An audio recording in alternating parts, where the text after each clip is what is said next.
Antes de comenzar no olvides suscribirte, darle like y comentar. Puedes seguirme en mis redes sociales para apoyarme y proponerme nuevas historias.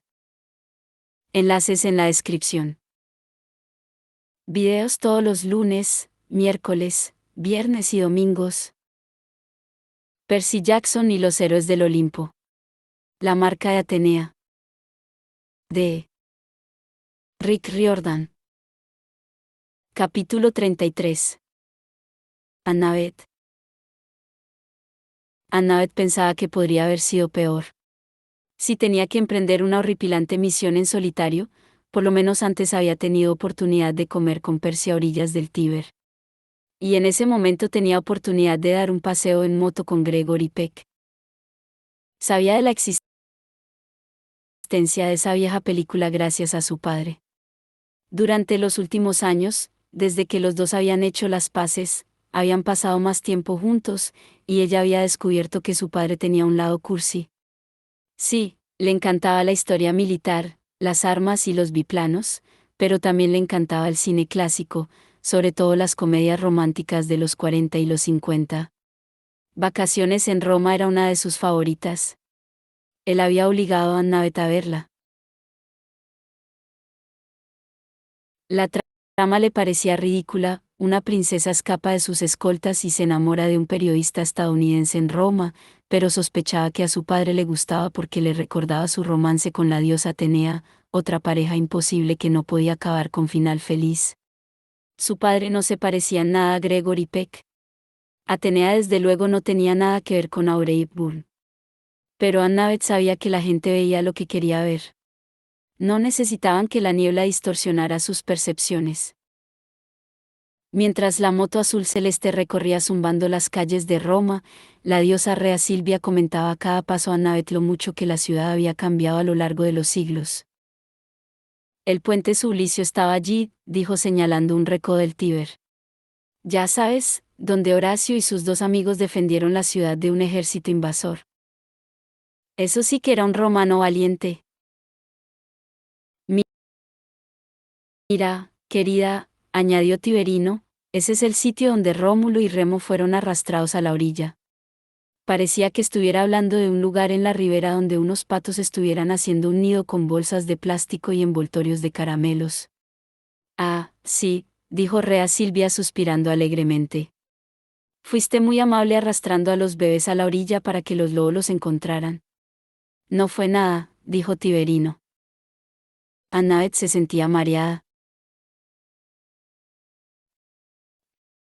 El dios del río estaba hablando de algo que había sucedido hacía miles de años, cuando en aquella zona no había más que pantanos y puede que algunas chozas. Tiberino salvó a 2 bebés, uno de los cuales pasó a fundar el mayor imperio del mundo. No fue nada. Rea Silvia señaló un bloque de pisos grande y moderno. Eso era un templo de Venus. Luego fue una iglesia. Luego un palacio. Luego un bloque de pisos. Se incendió 3 veces. Ahora vuelve a ser un bloque de pisos.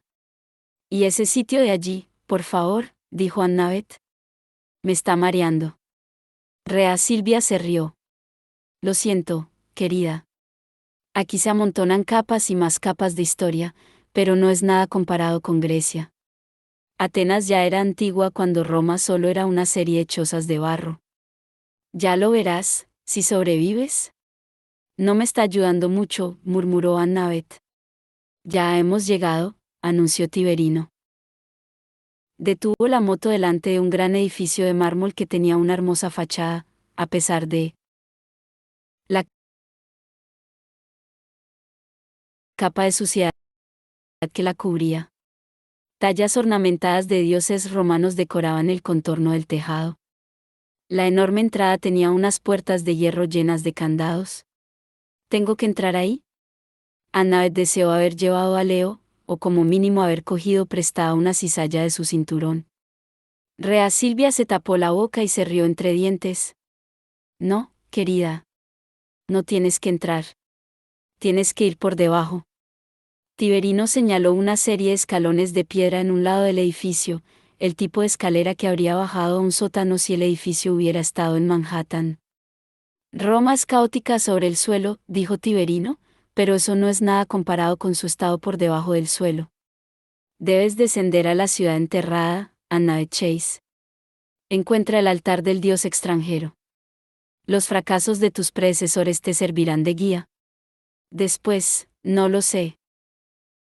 Annabeth le empezó a pesar la mochila sobre los hombros. Había estado estudiando el mapa de bronce durante días, buscando información por todas partes con el portátil de Dédalo. Lamentablemente, lo poco que había descubierto hacía que su misión pareciera todavía más imposible. Mis hermanos, ninguno llegó al templo, ¿verdad? Tiberino negó con la cabeza. Pero ya sabes el premio que te espera si consigues liberarla. Sí, dijo Annabeth. Podría traer la paz a los hijos de Grecia y de Roma, dijo Rea Silvia. Podría cambiar el curso de la inminente guerra. Si sobrevivo, dijo Annabeth. Tiberino asintió tristemente. Porque también eres consciente de que debes enfrentarte a la guardiana, ¿verdad? Annabeth se acordó de las arañas del fuerte Sumter y del sueño que Percy le había relatado, la voz susurrante en la oscuridad. Sí. Rea Silvia miró a su marido. Es valiente. Tal vez sea más fuerte que los demás. Eso espero, dijo el dios del río. Adiós, Annabeth Chase. Y buena suerte. Rea Silvia sonrió. Nos espera una tarde maravillosa. Nos vamos de compras. Gregory Peck y Audrey Hepburn se fueron a toda velocidad en su motocicleta azul celeste. Entonces Annabeth se volvió y descendió los escalones sola. Había estado bajo tierra muchas veces.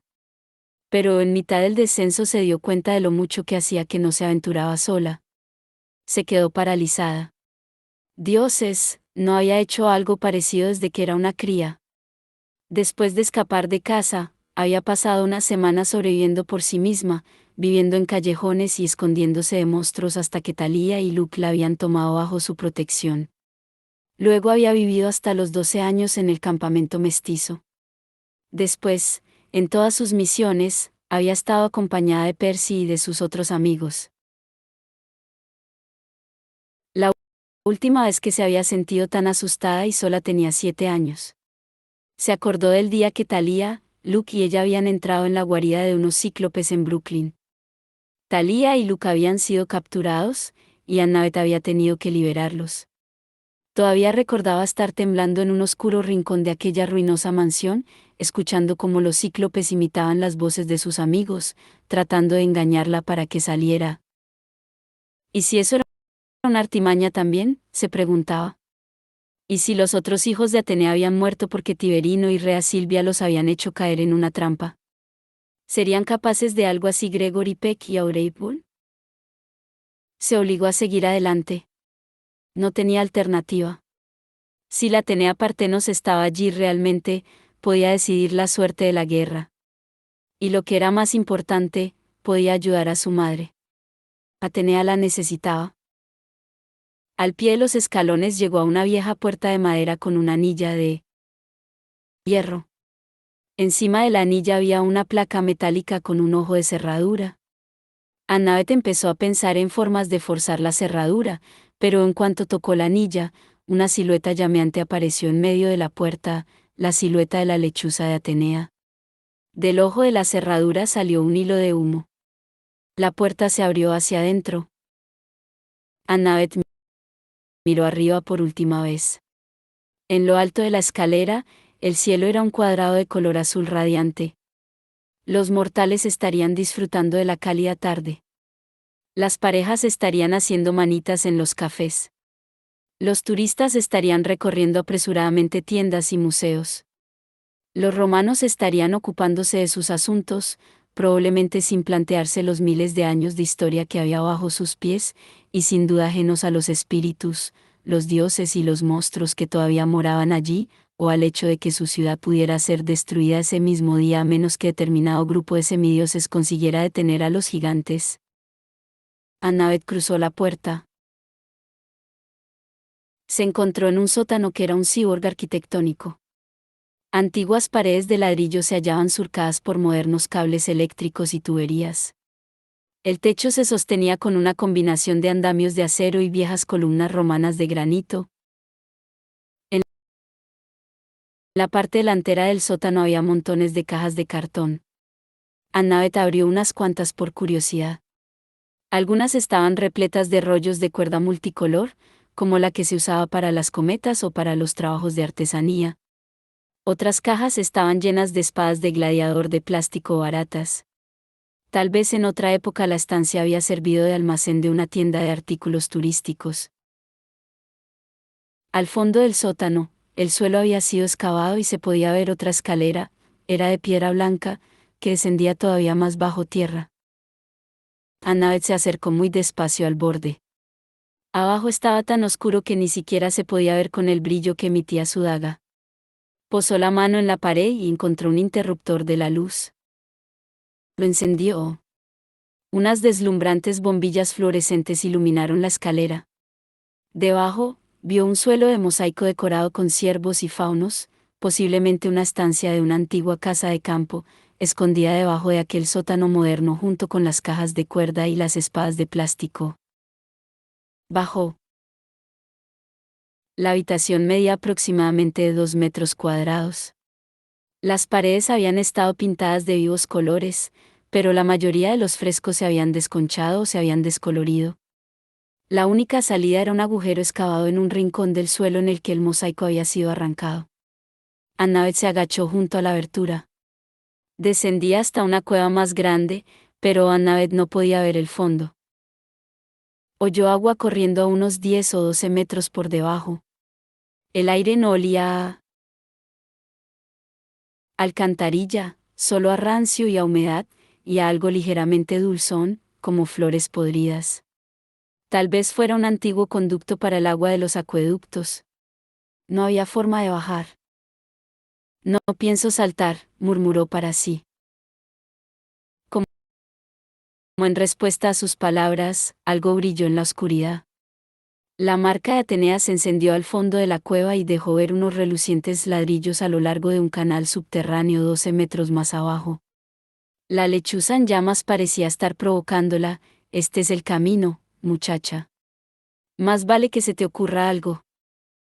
Annabeth consideró sus opciones. Era demasiado peligroso para saltar. No había escaleras de mano ni cuerdas. Pensó coger prestado un andamio metálico de arriba y usarlo como barra de bomberos, pero todos estaban bien sujetos. Además, no quería que el edificio se desplomase encima de ella. La frustración la invadió como un ejército de termitas. Se había pasado la vida viendo cómo otros semidioses adquirían poderes increíbles. Percy podía controlar el agua. Si él hubiera estado allí, habría podido subir el nivel del agua y bajar flotando. Por lo que Hazel había dicho, ella podía orientarse bajo tierra con una precisión absoluta e incluso crear o cambiar el recorrido de los túneles. Ella habría podido abrir fácilmente un nuevo camino. Leo habría sacado las herramientas adecuadas de su cinturón y habría construido algo para salir del paso. Frank habría podido convertirse en pájaro. Jason habría podido controlar el viento y descender flotando. Incluso Piper, con su poder de persuasión, podría haber convencido a Tiberino y a Rea Silvia para que la hubieran ayudado un poco más. ¿Y qué tenía Annabeth? Una daga de bronce que no hacía nada especial y una moneda de plata maldita. Tenía su mochila con el portátil de Déalo, una botella de agua, unos cuantos pedazos de ambrosía para las emergencias y una caja de cerillas, probablemente inútil, pero su padre le había metido en la cabeza que siempre debía contar con una forma de encender fuego. No tenía poderes increíbles. Incluso su único artículo mágico de verdad, la gorra de la invisibilidad de los Yankees de Nueva York, había dejado de funcionar y se había quedado en su camarote de largo 2. «Tienes tu inteligencia», dijo una voz. Annabeth se preguntó si Atenea estaba hablando con ella, pero probablemente se estaba haciendo ilusiones. Inteligencia, como el héroe favorito de Atenea, Odiseo. Él había ganado la guerra de Troya usando el ingenio, no la fuerza. Había vencido a toda clase de monstruos y adversidades con su astucia. Eso era lo que Atenea valoraba. La hija de la sabiduría anda sola. Eso no solo significaba sin otras personas, advirtió Annabeth. También significaba sin poderes especiales. Vale, ¿cómo podía bajar sana y salva y asegurarse de que disponía de una forma de salir en caso necesario? Volvió a subir al sótano y se quedó mirando las cajas abiertas. Cuerda para cometas y espadas de plástico. La idea que se le ocurrió era tan ridícula que le entraron ganas de reírse, pero era mejor que nada. Se puso a trabajar. Sus manos parecían saber exactamente qué hacer. A veces le ocurría eso, como cuando estaba ayudando a Leo con la maquinaria del barco o dibujando planos arquitectónicos por ordenador. Nunca había hecho nada con cuerda para cometas y espadas de plástico, pero parecía sencillo, natural. A los pocos minutos había usado una docena de rollos de cuerda y una caja llena de espadas para fabricar una escalera de cuerda improvisada, una cuerda trenzada, entrelazada para que resistiera pero no demasiado gruesa, con espadas atadas a intervalos de 6 centímetros para hacer las veces de asideros de manos y pies. A modo de prueba, ató un extremo alrededor de una columna y se apoyó en la cuerda con todas sus fuerzas. Las espadas de plástico se doblaron bajo su peso, pero proporcionaron un volumen adicional a los nudos de la cuerda, de modo que por lo menos podía agarrarse mejor. La escalera no ganaría ningún premio de diseño, pero podría llevarla hasta el fondo de la cueva sana y salva. Primero, llenó la mochila con los rollos de cuerda sobrantes. No sabía por qué, pero eran un recurso más, y no pesaban demasiado. Se dirigió de nuevo al agujero del suelo de mosaico. Fijó un extremo de la escalera al andamio más cercano, dejó caer la cuerda en la caverna y descendió,